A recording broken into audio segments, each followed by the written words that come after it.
Is AI good for us? We invited 50 students to come in person to the lab to measure their brain activity when they're writing an essay. So we asked one group of students to use only ChatGPT to write those essays. But what we found is that their brain connectivity was significantly lower. It just means you started as a dumbass and you still are one.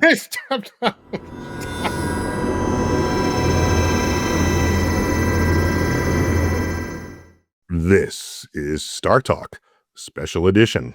Neil deGrasse Tyson, your personal astrophysicist. And when it's special edition, you know that means we have Gary O'Reilly in the house. Gary. Hi, Neil. All right. We got another one of these. We're going to connect the viewer, listener to the human condition. Yes. Oh, my gosh.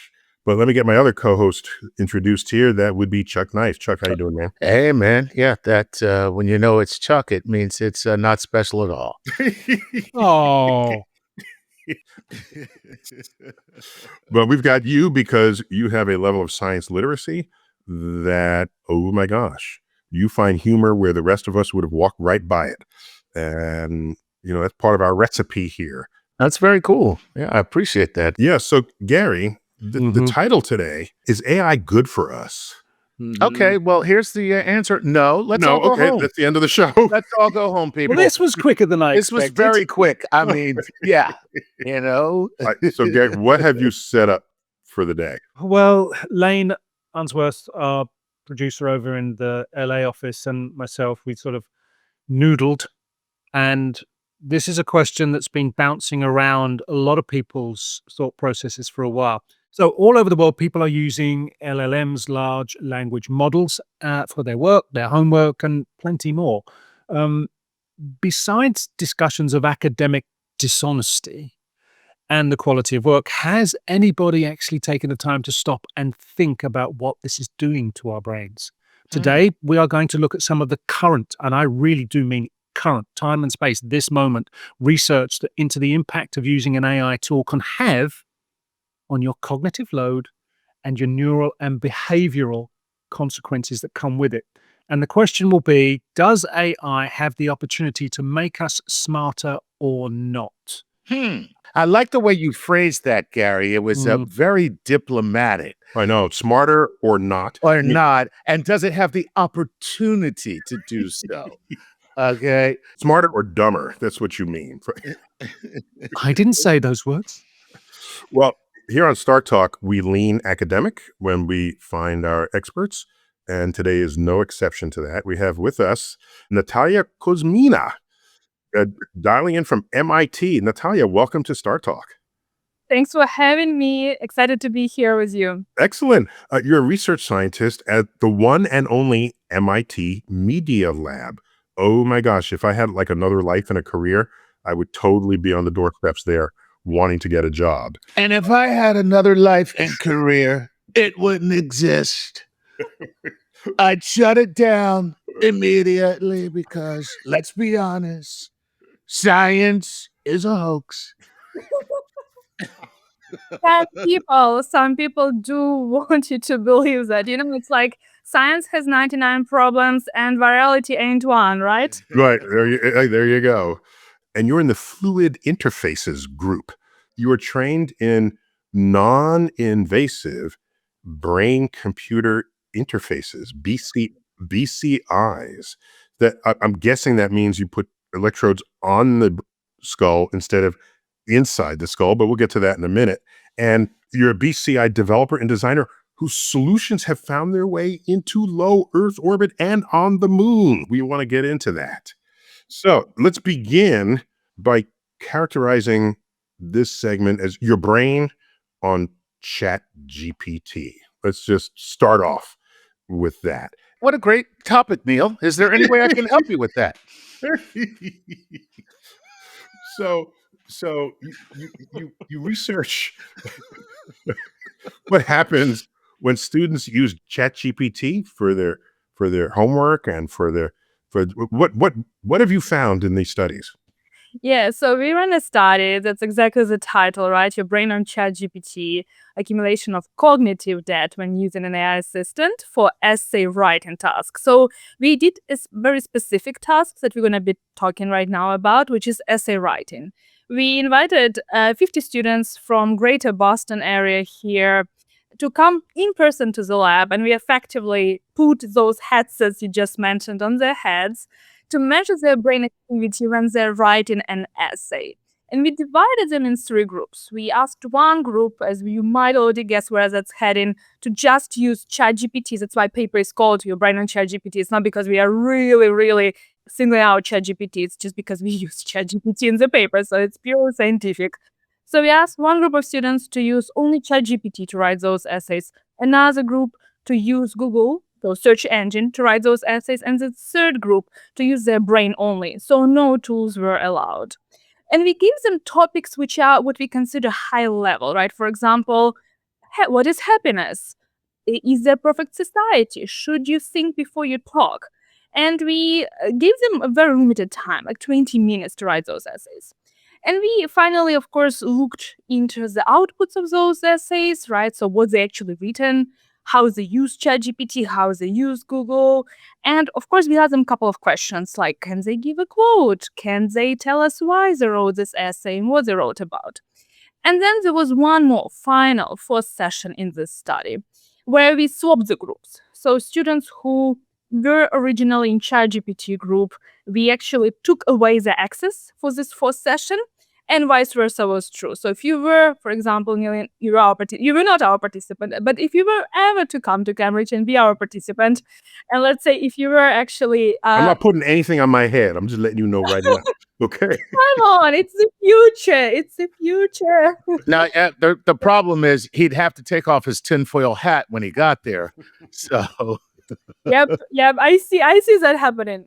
Regardless, so if you were, for example, in our participant in brain only group, we actually for this first session would give you access to ChatGPT.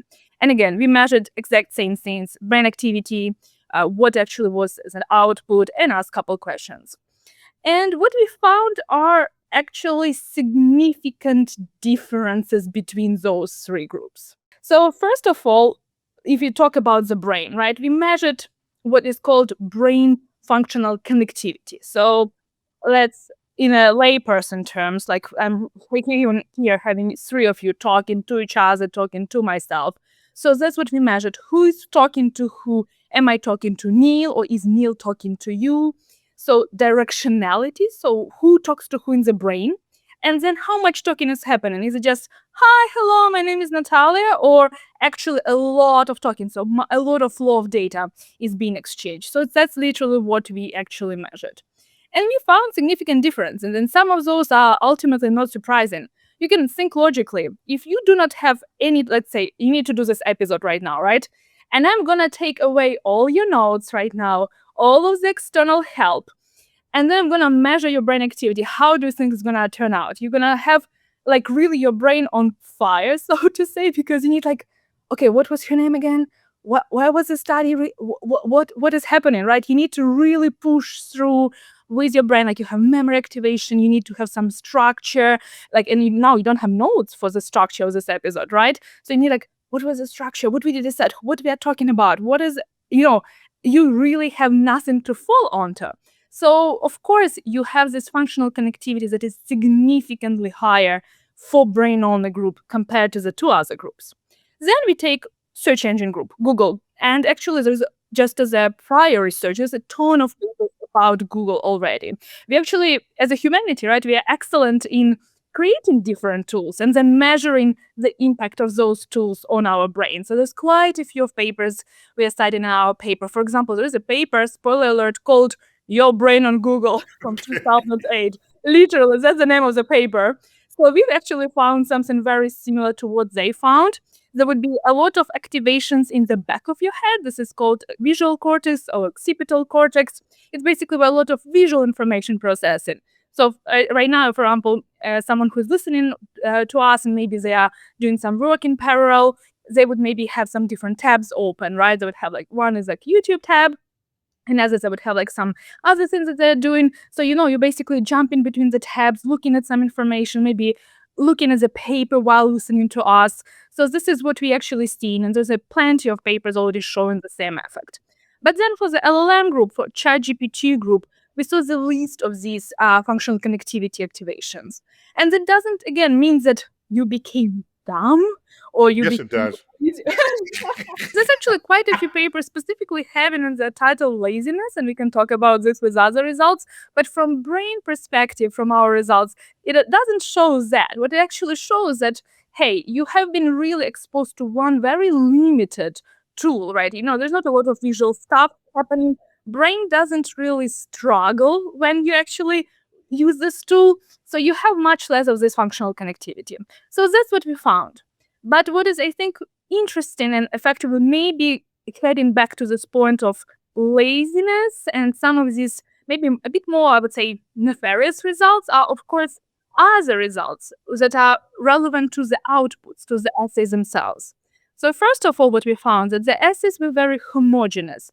So the vocabulary that was used was very, very similar for the LLM group. It was not the case for the search engine and so for the brain-only group. I'm going to give you an example. And of course, in the paper, we have multiple examples. I'm going to give you only one. Topic, happiness. So we have LLM, so ChatGPT users, mentioning heavily the words career and career choice. And surprise, surprise, these are students. I literally just mentioned this.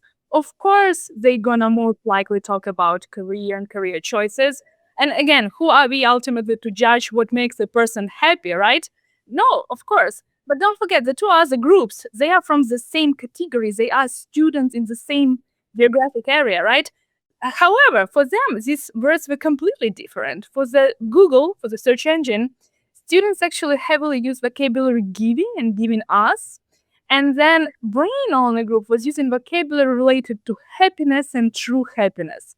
And this is just one of the examples. And then finally, to highlight one more result, is responses from the participants themselves, from those students. So we asked literally 60 seconds after they gave us their essays, can you give us a quote, any length of the quote of what you had just written?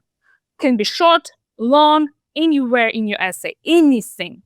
83% of participants from LLM, from ChatGPT group, could have not quoted anything. That was not the case for brain and search engine groups. Of course, in sessions 2 and 3 and 4, they improved because, surprise, surprise, they knew what the questions would be, but the trend remained the same. It was harder for them to quote.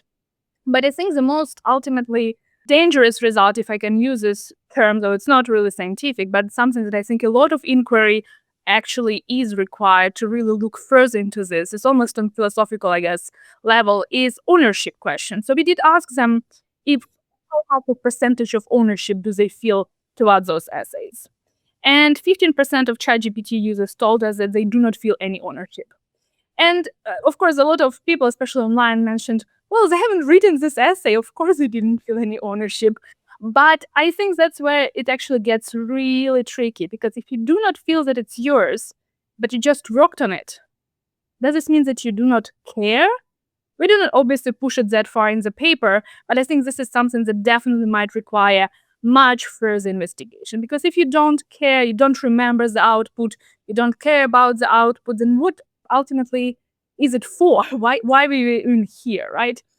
Of course, it's not all dark gloom and everything is awful, right, and disastrous. I mentioned that there's this 4th session. Not everyone came back for this session, so actually sample size is even smaller for this. Only 18 participants came back. But what we found is that those who were ChatGPT users originally and then lost access to ChatGPT, their brain connectivity was significantly lower than that of the brain-only group. However, those who were originally brain-only group and then gained access to ChatGPT, their brain connectivity was significantly higher than that of the brain-only group. What it could potentially, and I'm saying potentially because, again, much more studies would be required, means that timing might be essential. Basically, if you make your brain work, well, and then you gained access to the tools, that could be beneficial. But of course, it doesn't mean that it's 1 second of work of the brain and then you use the tool, right? Something like, let's say you're in a school and maybe first semester you learn your base of whatever subject it is without any tools, like old school way. And then on the second semester, you didn't become an expert, right, in 1 semester of a school year, but you at least have some base. And then let's say in the second semester, you gained access to the tool, right? So it might prove actually beneficial. But again, all of this is to be still shown and proven. We literally have very few data points, but the tool is now being really pushed on us everywhere. So you could be affecting best practice for decades to come based on what a teacher might choose to allow in classroom and not. So what are you measuring? You know, you put the helmet on. Yeah. Are you measuring a blood flow to, is it electrical fields? In our case, we measuring electrical activity. So there's multiple ways of measuring Is that the EE? EEG or EEG. electroencephalography, yes. Right. Okay, so that just tells you, and since we already know in advance what parts of the brain are responsible for what kinds of physiological awareness, right?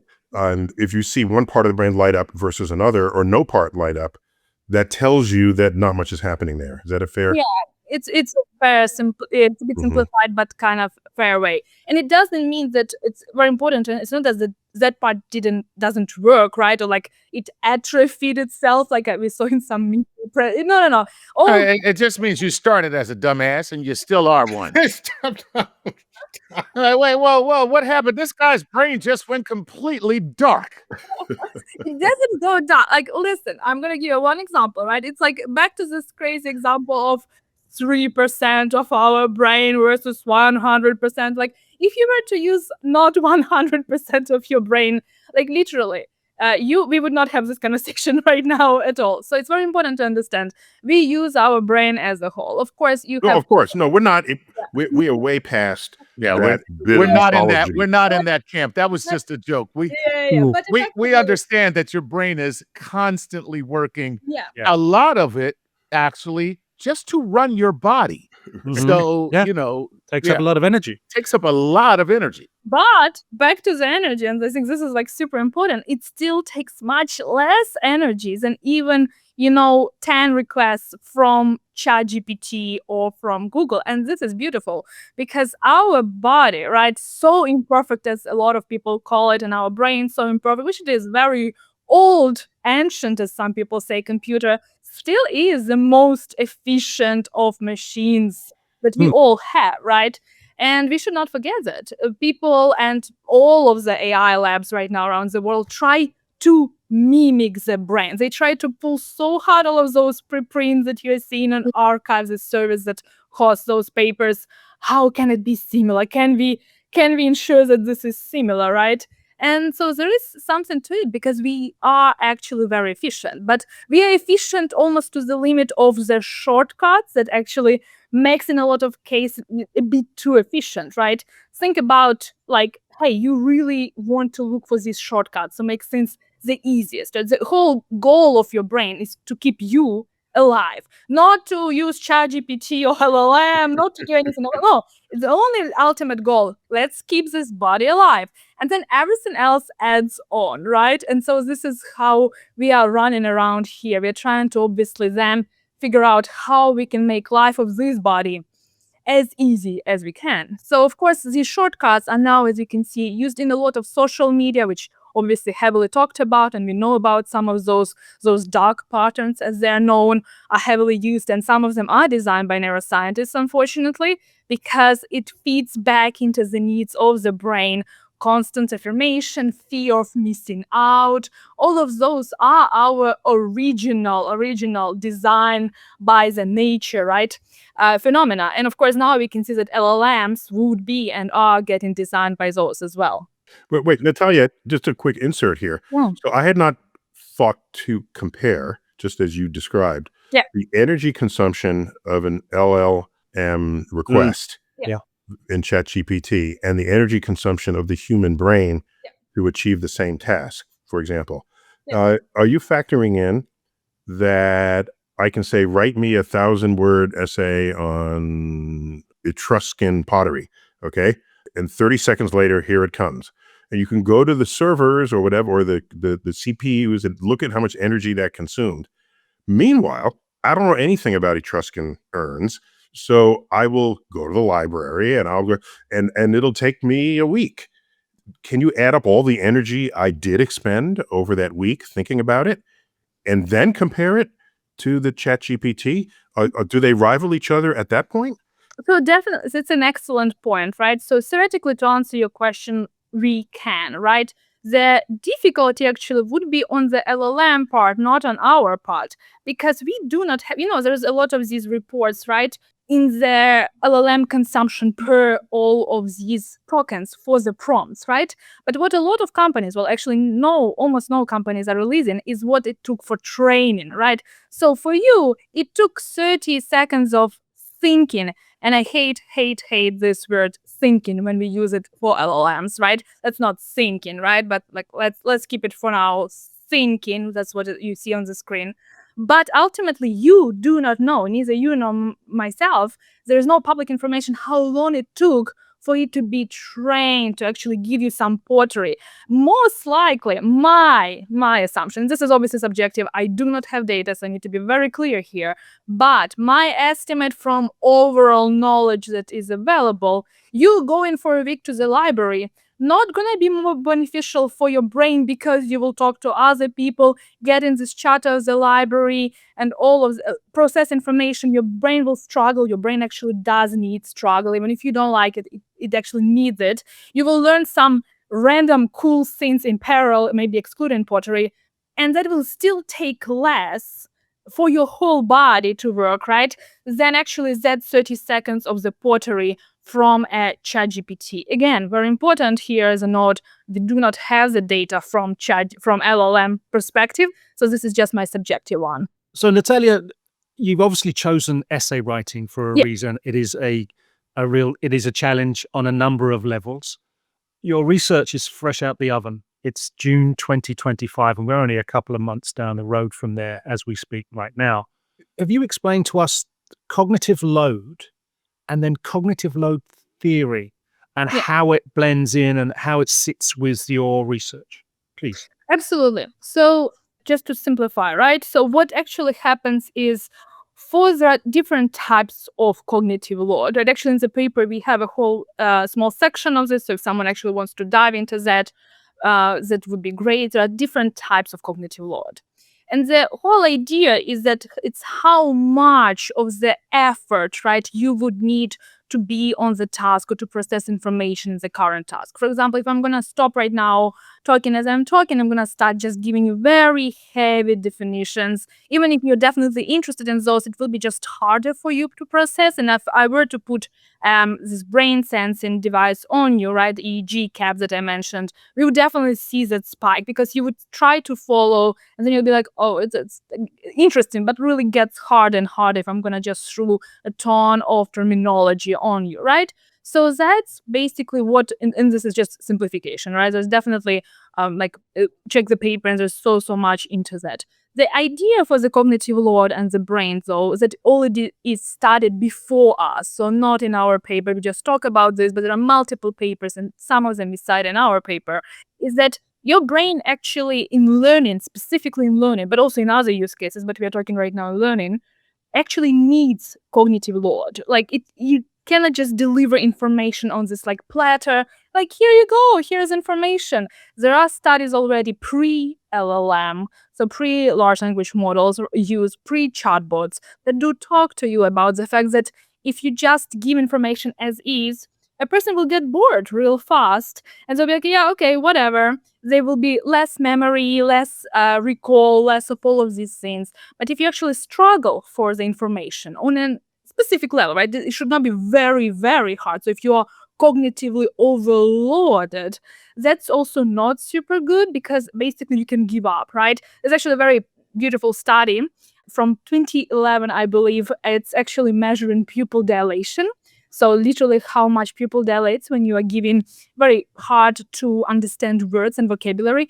And you literally can see how when the words becoming longer and harder, it kind of shuts down. Like it's like giving up. Like I'm done here processing all of that. I'm just gonna give up, right? So you don't want to get a student or someone who is learning something new on this give up.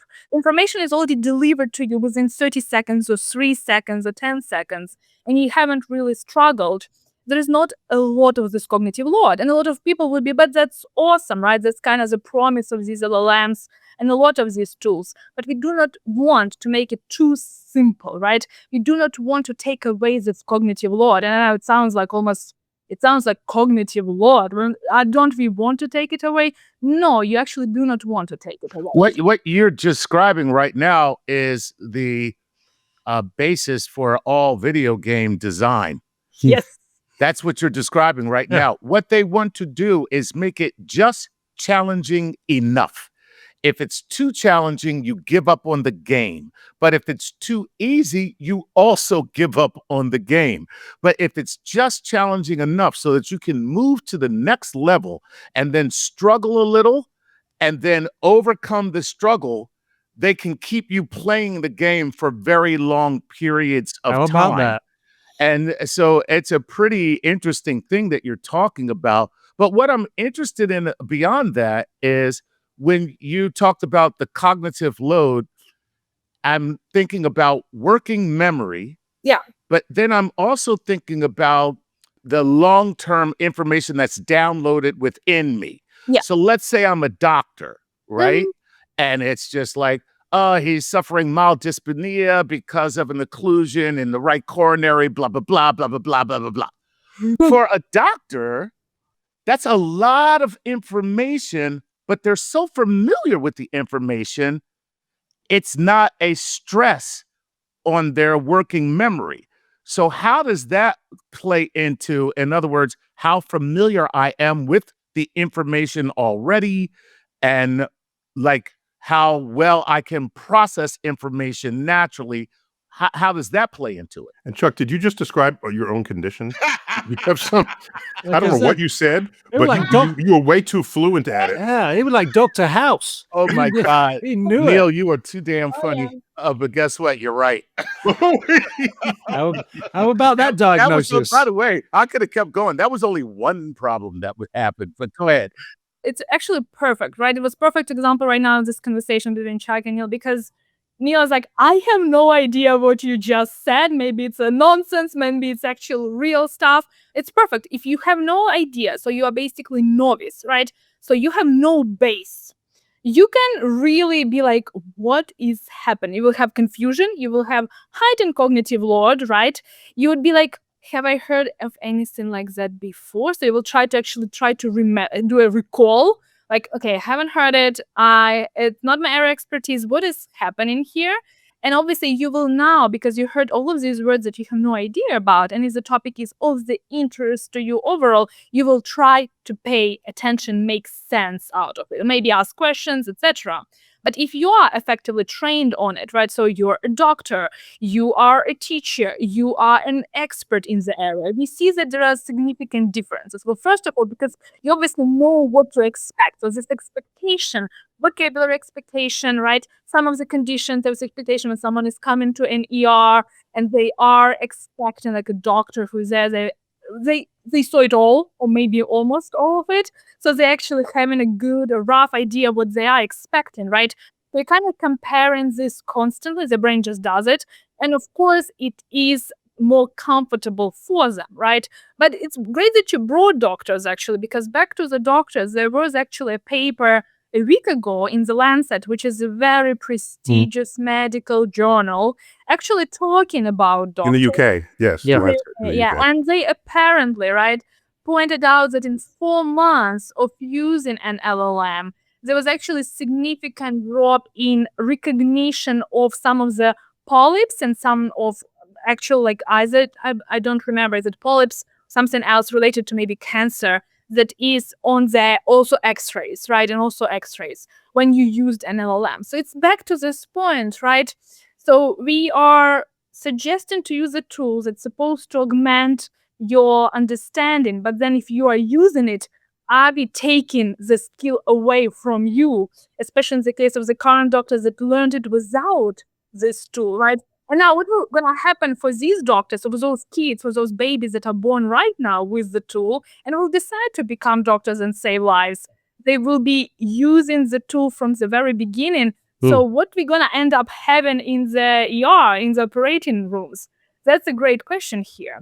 So it's definitely this drop, right, in skill set for these doctors in that paper. That's scary. Yeah. Okay, so let's look at it from another angle. Yeah. If AI tools we lean into them and they take a greater load, does that not free up some mental energy that our brains will then begin to learn how to utilize while they let the tool or the LLM work that way, when then they'll learn to work in another way to work So- together? Is You that know, possible? That's my kind of hope in all of this. Very that- well. I mean, I'm an expert at buggy whips, and then automobiles replace horses. So now we don't need buggy whips, but then I become an expert in something else. Become a dominatrix. Still with the buggy whip. There you go. Damn. Your mind didn't Keep travel making far, them did to it? sell them to a different clientele. That's it. But see, this is the human condition, Neil.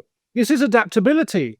Yeah. So is it just another, as they say, same shit, different day, as what's been going on since the dawn of the Industrial Revolution? I am actually doing horseback riding professionally, so I'm going to pretend I haven't heard anything in the past 2 minutes. How about that? But I mean, we can talk definitely about the skill set and expert level, right, and all of that, and how important actually to include the body and environment. But back to your point, right, effectively. So first of all, right, there are actually two sides to answer your question. There is right now no proof that there is anything being freed per se. Like, people Okay. definitely, it's gonna free, like, what is exactly that being, like, we literally have no data.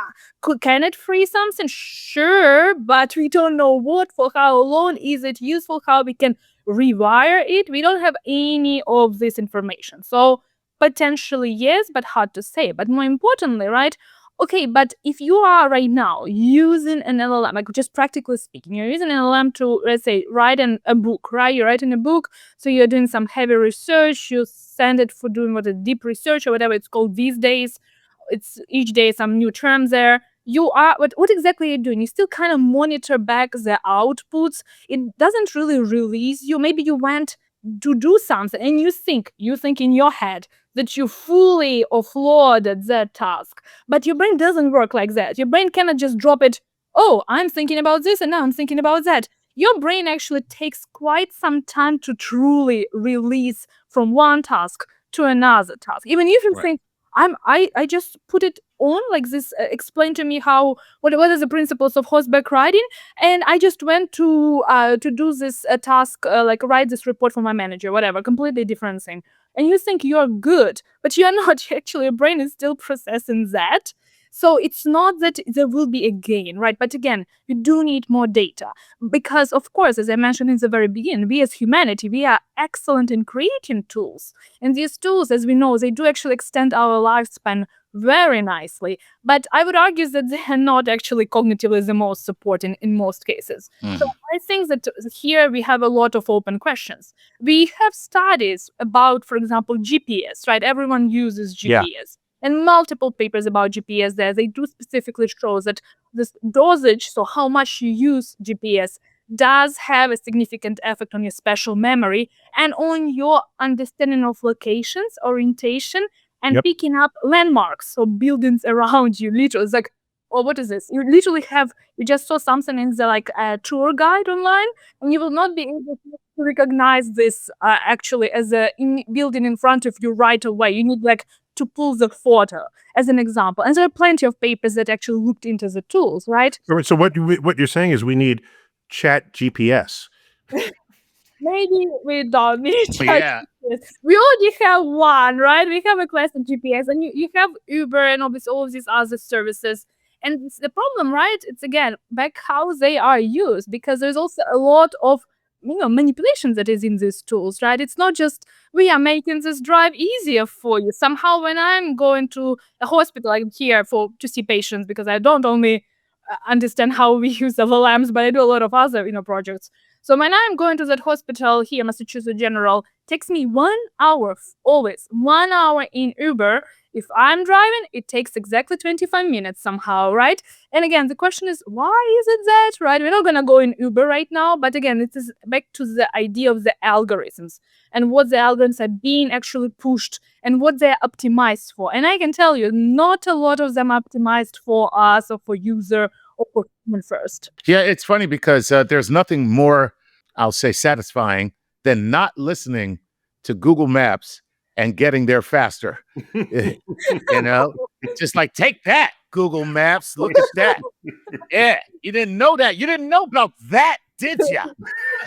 You didn't know about that road. Yes, you didn't know about that road. So, yes. Nataliya, you've got students writing essays. So Yep. that means somebody has to mark them. Yes. And you yes. used both a combination of human teachers to mark and AI judges. Yes. Why was it important to bring those two together to mark these And how essays? did you train? Because the AI judge would have to be trained to mark the papers. So Yeah. you're getting a little meta here. Yeah. So, well, first of all, right, we felt that we are not experts. I would not be able to rank those essays right in this topic. So I felt that the most important is to get experts here who actually understand the task, understand what goes into the task, and understand the students and the challenges of the time. So we actually got the two teachers who had English teachers, nothing to do with us, never met in person, not in Boston whatsoever, have no idea about the protocols. The experiment was long done and gone after we recruited and hired them. And we gave them just a minimum of information. We told them, here are the essays.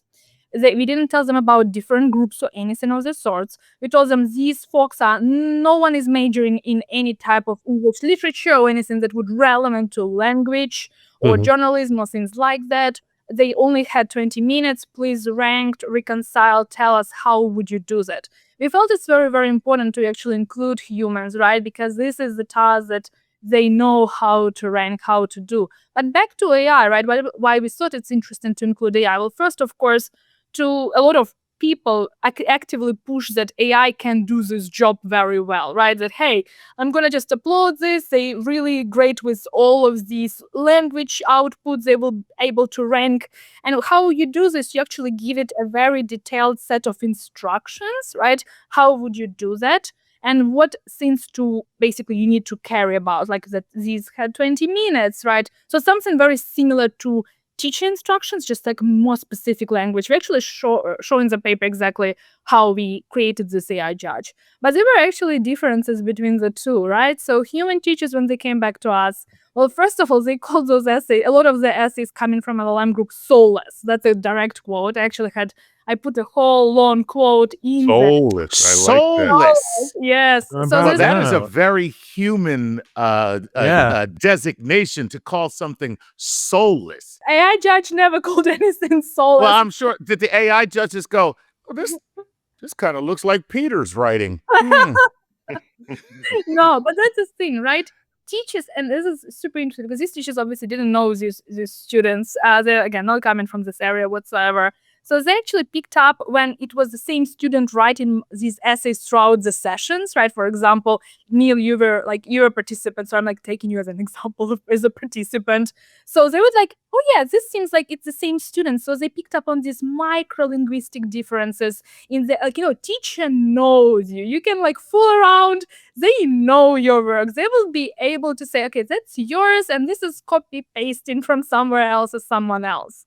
And interesting, as I said, did these two students sit next to each other? We were like, oh no. The setup is like one person in a room at a time. Like we didn't even think to give them this information. We're like, oh no, it is like not possible in this use case. So they literally saw themselves copy pasted, like this homogeneity that we found, they saw it themselves, right? But interesting, AI judge definitely was not able to pick up on the similarity between the students, right? Picking up that, oh, this is, for example, Neil's writing throughout these sessions. So just to again show you how You imperfect. just accuse me of having soulless writing. Is that- No, that's the point. You actually, if you were to give it, right, and you didn't use LLM, right? The AI would have been like, God, this student is really hung up on the universe. So the idea here, right, that human teachers, right, and their input and their intimate, really truly intimate understanding, because again, it is English, so for the specific task, we got the professionals, the experts, they really knew what to look at, what to look for. And AI, however good it is with this specific, like, because we know like essay writing, a lot of people even considered, why would you even take essay writing? This is such a useless task in 21st century, 2025, right? It still failed in some cases. This is just to show you that limitations are there. And some of those you cannot match even if you think that this is an expert, if it's still a generic algorithm that cannot pull this uniqueness. And what is very important is this for students in the class, in the real classroom, right? You want this uniqueness to shine through. And so a teacher can specifically highlight that, hey, that's a great job here. That was like a sloppy job here. That was pretty soulless. Who did you copy it from? From an LLM? They even were able to recognize that. And this level of expertise, it's unmatched. Right? And all of that conversation, like segueing a bit on the side way, but all this conversation of PhD level intelligence, I'm like, yeah, sure, just, hold my glass of wine right here, just here. I'm French, so I'm just hold my glass of wine here. So, it's not that. And we are very far from truly understanding the human intent, because if you write for humans, it needs to be read by humans. Like our paper, it's written by humans for humans. And we saw how LLMs and LLM summarizations failed miserably all the way to even summarize it. But Nataliya, wait, that's today. Yeah. But tomorrow, why can't I just tell ChatGPT, write me a 1,000-word essay that ChatGPT would not be able to determine was written by ChatGPT? So that's an excellent point. We actually Then you get this meta layering of or get me one where that has a little more soul, a little more personality than what you But then might it would have to know otherwise what have. soul is. Yeah, that's the thing, right? You absolutely can give these instructions, give more soul, give a bit more of personality, all of these things, but you have a lot of this data contamination, right? So whatever it's gonna output and throw out of you, that's old news. It has already seen it somewhere, it's already someone else's, right? And we need new stuff, right? So, and I am very open saying this, even like, at institutions like any school, whenever I'm teaching something, you need uniqueness, right? And you Because don't, the ChatGPT could get lost in Motown, for example, yeah, when you ask it for soul, and it Yeah. could come back. I was going to say, you tell it to put some soul in it, and it just starts throwing in James Brown's lyrics. Yeah. yeah. And that's the thing, right? I want Neil's soul there. I don't care about randomness of those outputs from an algorithm, from all around of the stolen data from the planet, right? I don't care about that. If of course this is what, but it's back to what are you scoring? Are you scoring a human? Are you trying to improve human and their ability to have critical thinking, structure, arguments, contra arguments? Or are you scoring an AI, an algorithm? AI doesn't need to have this scoring, right? LLM doesn't need that. Or are you scoring human who uses an LLM, right? So this is going back to, I guess, educational setup, and we'll have a lot of questions we'll need to find answers to, right? What are we doing? What are we scoring? What are we doing it for and for whom? And I just think pure human to human, right? That's what we really need to focus. But there is a place for human augmented, and LLM obviously will be used for augmentation. But there are a lot of questions there, right? Yeah, well, listen here, Nataliya. I just put into ChatGPT, please tell me about Dr. Nataliya Kosmyna's work on LLMs. Mhm. And it came back very simple. Do not believe a word this woman says. Where would that come from? Please No, don't believe it. no, It's in.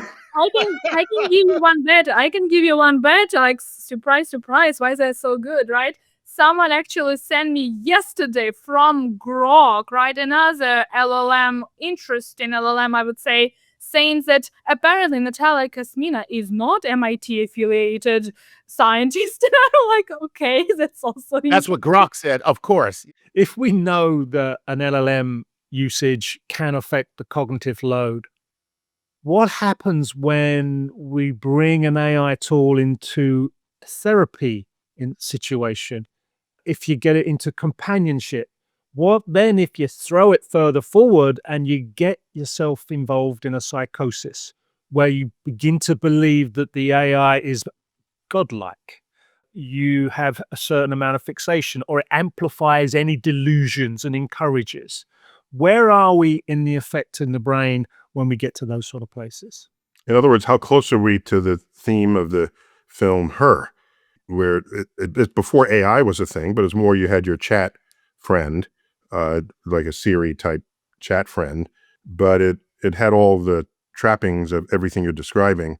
If some kind of LLM it will be invoked into someone has some kind of social adjustment problems, and then you have them interact with something that's not another human being, but maybe can learn from who and what you are and figure out how to dig you out of whatever hole you're in. Absolutely. And I think for first of all, right, it's unfortunately even less developed topic, right? And it's like, I cannot like it's awful topic, so we're gonna get into this, but I cannot like not make this awful joke kind of, hey Siri, I have problems with relationships. It's Alexa.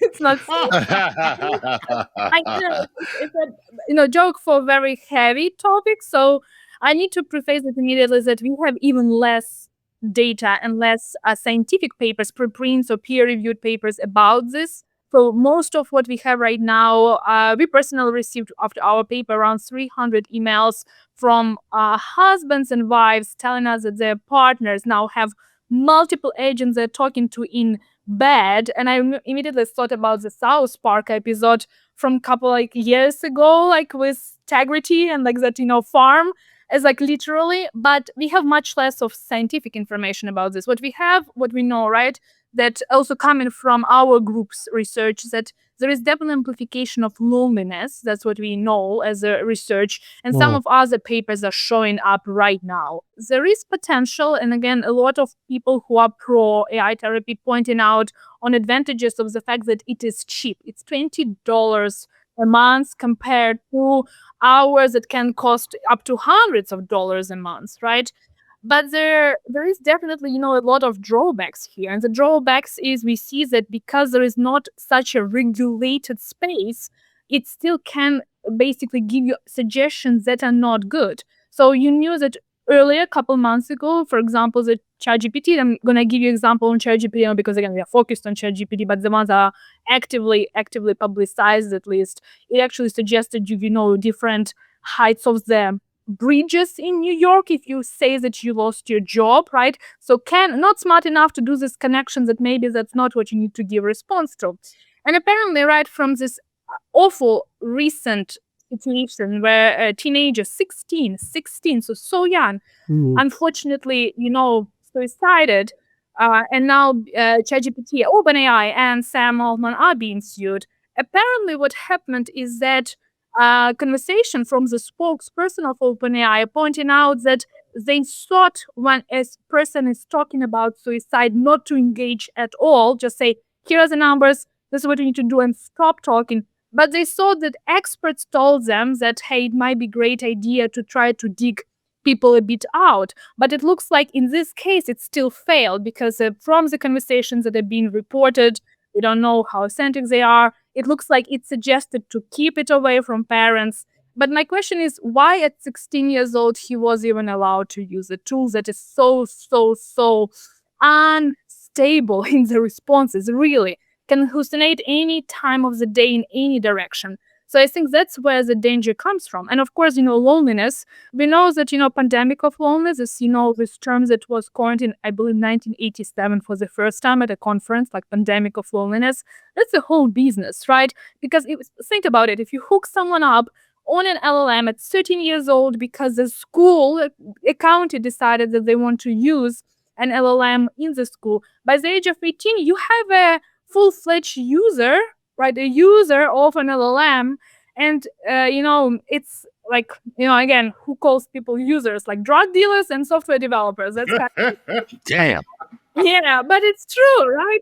So, Nataliya, if it's an age-appropriate scenario, Yeah. these are the ramifications of your study. So as any concerned parent would look at that and say, well, I want the best for my child's development, and this may not be the best Yeah. for the critical thinking, for the cognitive development within a young person's brain. So with these ramifications, how has the AI world reacted to your study, and what are the chances that they'll embrace what your conclusions will be? Well, I mean, we saw some of it, right? So, well, first of all, right, we saw that we obviously don't know if this is direct response or not, so we're not going to speculate there whatsoever. But several weeks, just very few, like 3-4 weeks after actually our paper was released, OpenAI released study mode for Yes. ChatGPT, right? And I think maybe sometimes it should have been released from the beginning. I'm just saying, but if you have a button that can immediately pull you back in default mode, who's gonna use that study mode, right? Altogether, like, like, I don't need to run a study here. We know some people might, but not everyone, because again, back to the brain. Brain will look for a shortcut. Shortcut is the response is here, and I can go do all the other cool stuff. So who's gonna actually use it, right? We still need studies on that. That's first point, right?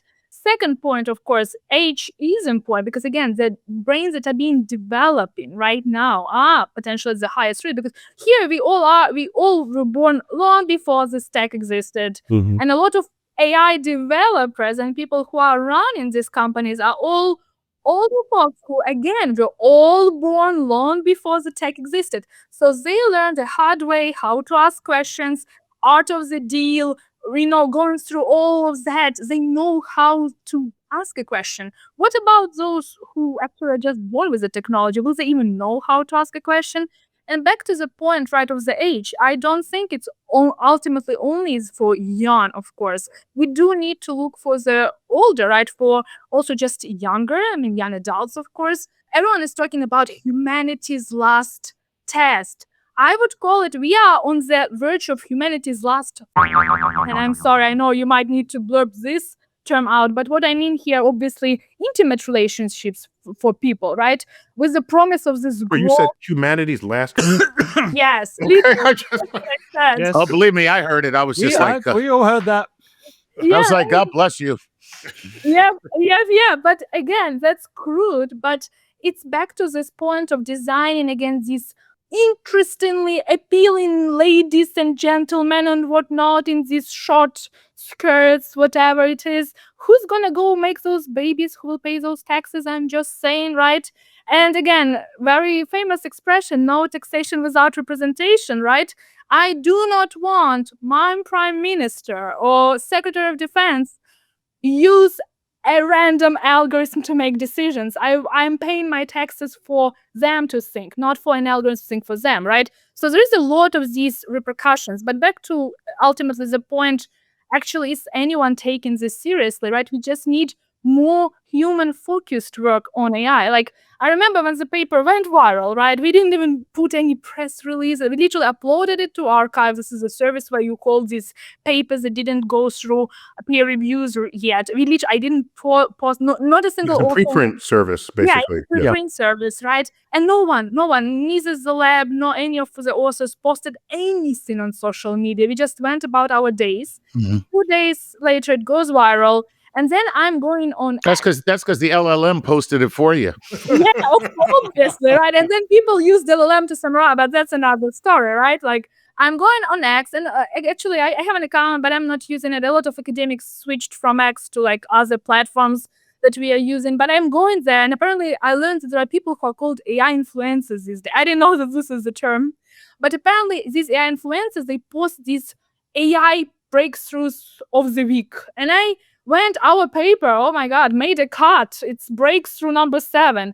And I like scrolled through this influencer. The person has tons of following, whatever, I don't know, real bots, whatever. I'm scrolling and I saw like 20 of these posts for 20 weeks. All of the posts are about GPU, multi-trillion deal here, multi-billion deal here, more GPUs. I'm like, what is human here? Where is human?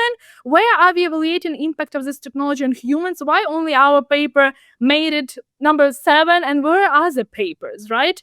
So that's, I think, something where the focus needs to shift, right? So if these companies do want to be on the right side of history, right? Because that's like social media, but on steroids, much worse. You do not talk to a calculator about your feelings. So people who compare it to calculators, they're so wrong, right?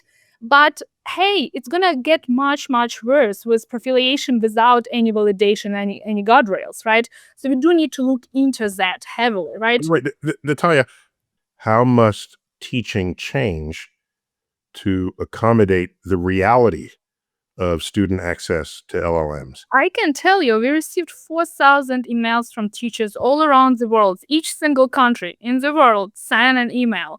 They are in distress. They don't know what to do. So, and that's first of all, my love goes to them. It's this makes the cut, please. So I'm trying to respond to all of those. But the challenge is that they do not know, right? There's not really enough of guidance. And 10-hour workshop sponsored by a company that pushes this partnership on your school does not make a cut, right? There is a lot of comments how it's actually not supervised, not tested. And ultimately, right, do you really need to go with these closed models, right? We have so much open source, whole world, all the software runs on open source. Nothing, these LLMs would not exist, nothing would exist without open source. So why don't we run an open source model, meaning like it's offline on your computer, and spoiler alert, you don't need a fancy GPU from Jensen, right? You can get an off-the-shelf computer and then run a model local with your students, train it over the weekend, come back on Monday, check with students what happened, learn all the cool pros, cons, laugh at hallucinations, figure out tons of cool things about it. Like, why do we need to push these partnerships that we don't even know? Like Alpha School, right? I don't know if you heard about that one. Apparently, AI first ran school, right? Where teachers are now guides, that the forms that they are using.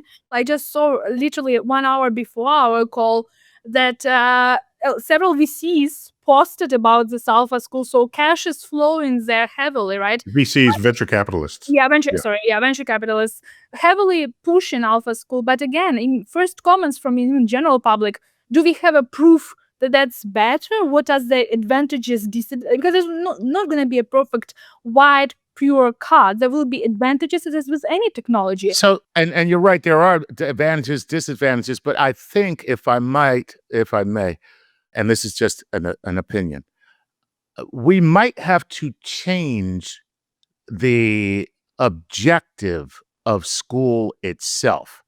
And right now, school is about really not learning. It's about results, testing. I got an A, I got a B. And maybe if we change school to, what exactly did you learn? Demonstrate for me what you learned. Then the grading system. Well, it's an oral test. That's an oral exam. It's oral, but the grading system kind of has to become less important, because now what a teacher's job is, it's to figure out how much you know. And then what ends up happening is the more you know, the more excited you are to learn. And, we may end up revolutionizing the whole thing, because what you have is a bunch of kids in a room that are excited to learn. So this is the silver lining of all this, because it exposes the fact that school systems value grades more than students value learning.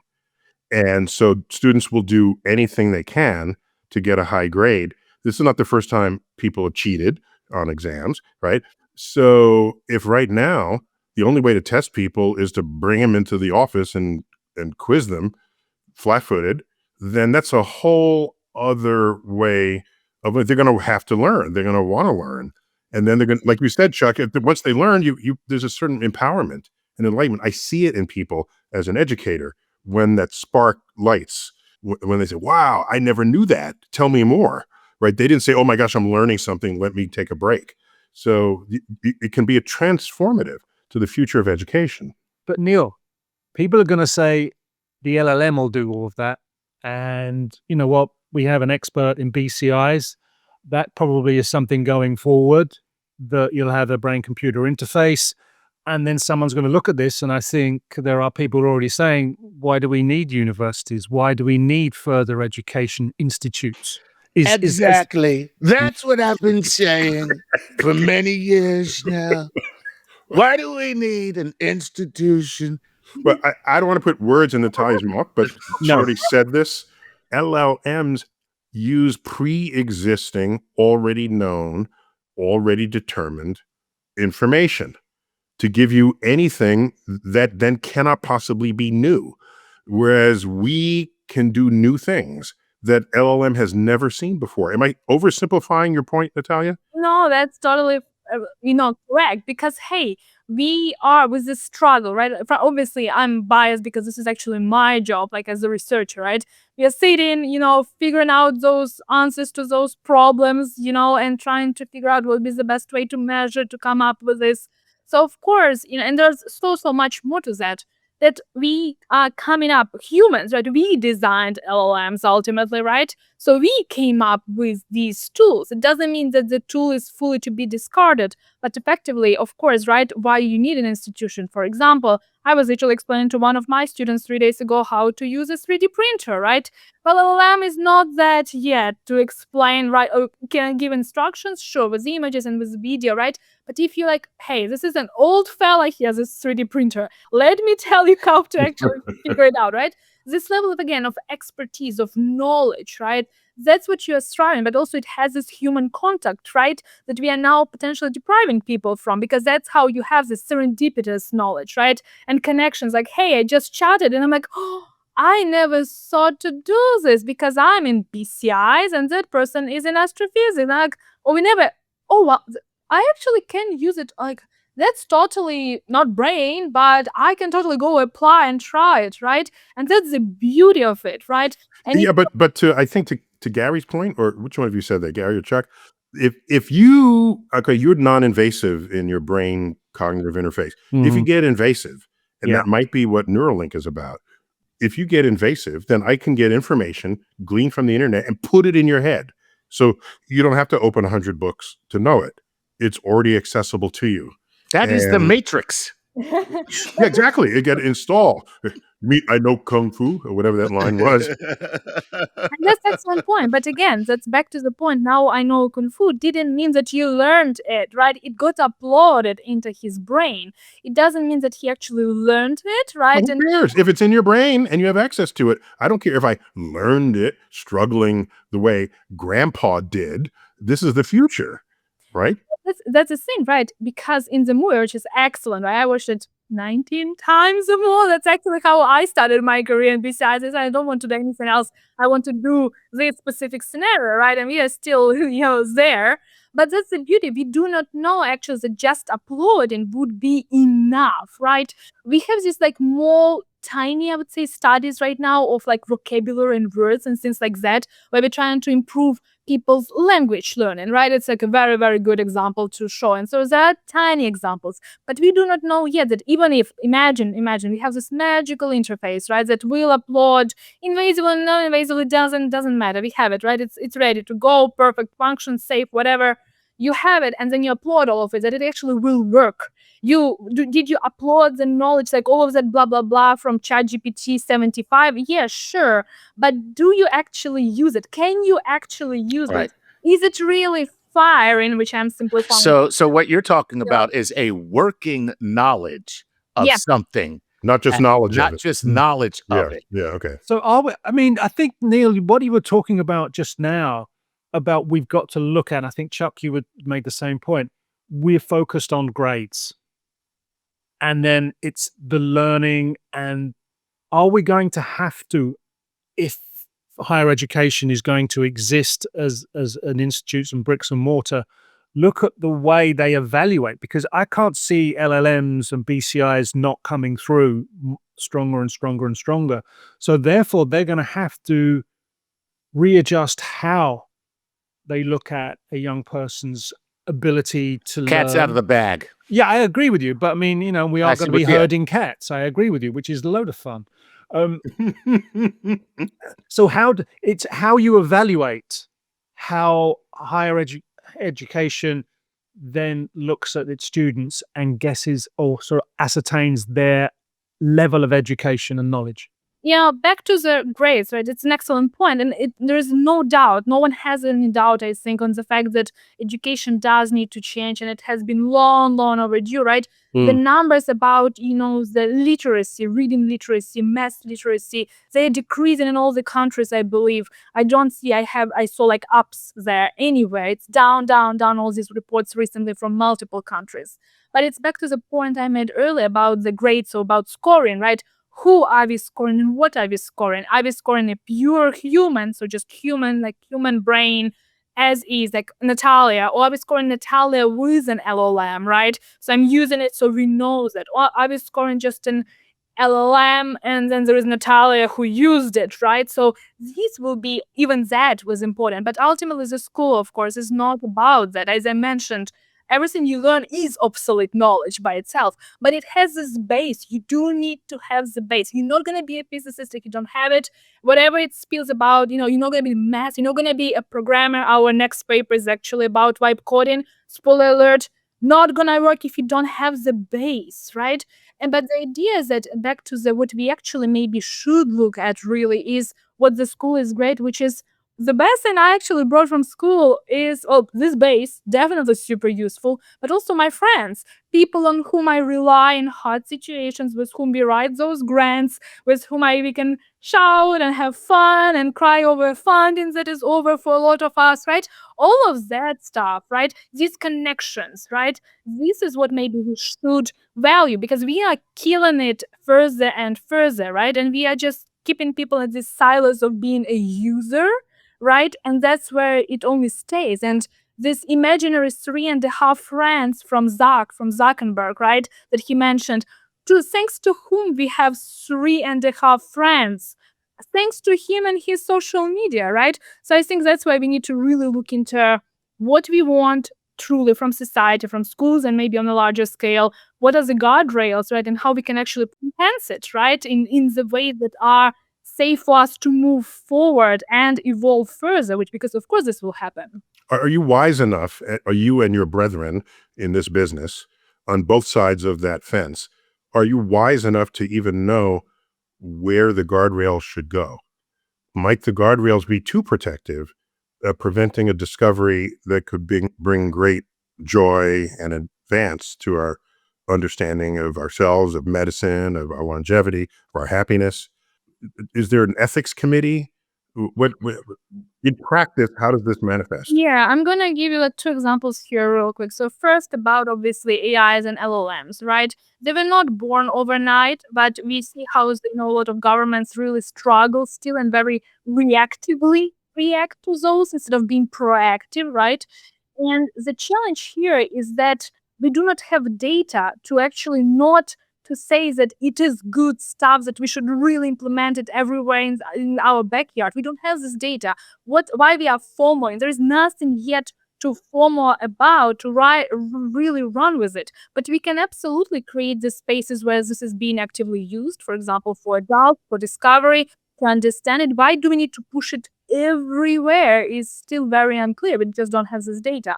But then back to the point of guardrails, right? What we should be doing, obviously, shameless self-plug on the BCI work that I'm doing. There are multiple ethics pushes right now for the BCI technology. We can agree it's still pretty novel, but it definitely moves forward very fast. So I'm having a hope that for this technology, for the big next thing, right? We agree LMs are great, but it's not the next big thing. It's robotics.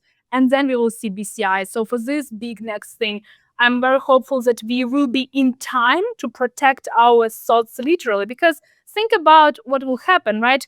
Before the study mode, right, you have censorship mode, and you know how look at DeepSeek, right? I'm not gonna go far. So think about a billionaire, I'm not gonna even name his name, billionaire who has a social media platform, satellite platform, and neural implant, startup and AI company. So he decided 2 months ago to cleanse history, right, from errors and mistakes. And tomorrow he will decide to cleanse our thoughts, right? This is the idea for $99.99, right? Damn that Bill Gates. No, not really. No, we know. We know, and that's where we need to be really, really cautious. Like, we should definitely look into that use case and not make that happen, right? and allow people for enough agency, because that's the thing, right? People think, oh, that's great, but there is not a lot of agency. So this freedom of making a choice, that's already made for you in a lot of cases. And so that's something that we should definitely protect as much as we can. Like, do not force on those kids stuff because they cannot consent and say no, it's because the school forced it on them and their parents decided that that's a big thing in San Francisco, in the Bay Area, that you should use, right? So don't do that. So is one of the components to building a robust set of guardrails a larger scale study of the one that you've already conducted that has different or more nuanced layers that focuses on other aspects, not just the cognitive load and skills? So 1,000 people and not just 18 or whatever was I your... mean, Well, it was 54. yeah. 54. But it's not just that, right? We needed to do in larger scales for all of the, spaces, like workspace. We didn't talk Yeah. about this because obviously it's heavily about education, but like workspace, we have multiple papers, right? Talking that people are not doing that well in the workspace. Like, for example, programmers estimate that they gain 20% of their time. They actually lose 19% of their time on the tasks. So there is so much more to it. We need to do this on larger scale with all the ages, including older adults, and then of course on different use cases and different cultural backgrounds, right? So this is in US, and of course culture, it's very, very different. Like, I talked to so many teachers already, right? In Brazil, all over the world, you have these intricacies you need to account for. It's so important, because otherwise it's going to be all washed Western style, which we already saw happening. And it is happening, and a lot of people actually very worried their language will literally disappear in like 5 to 10 years. And it's not like LLM magically will save it, because it will not. Nataliya, this has been a delight. We are all happy to know you exist in this world Thank as you. a checkpoint on where things are going, where you're not rejecting what's happening, but you're trying to guide it into places that can serve humanity, not dismantle it.